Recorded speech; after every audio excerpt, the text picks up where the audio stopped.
अहिल्यानगरचे खासदार सुजय विखे पाटील यांना 1 लाख मतांनी आघाडी देणार आहेत। त्या अनुषंगाने श्रीगोंदामधून मतांची आघाडी देण्यासाठी प्रत्येक कार्यकर्त्यांवर प्रचाराची धुरा असून श्रीगोंदाकरांची जबाबदारी वाढली आहे, असे सांगतानाच खासदार सुजय विखे पाटील यांच्या रूपाने पंतप्रधान नरेंद्र मोदी यांचे हात बळकट करा, असे आवाहन राष्ट्रवादी काँग्रेस पार्टीच्या महिला जिल्हाध्यक्ष अनुराधाताई नागवडे यांनी केले आहे।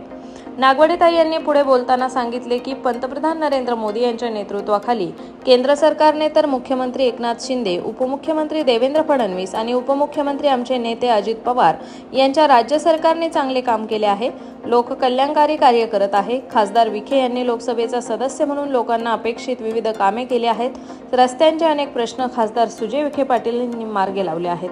पुन्हा एकदा त्यांना मतदार संसदेत पाठवणार आहे, पण मतांची आघाडी जास्त झाली पाहिजे यासाठी प्रत्येक कार्यकर्त्यावर जबाबदारी आहे आणि ती पार पाडण्यासाठी श्रीगोंदा मतदारसंघात घरोघरी कमळ निशाणी पोहोचवा, असे सांगून सुजय विखे यांना प्रचंड मतांनी निवडून द्या, असे आवाहनही त्यांनी केले।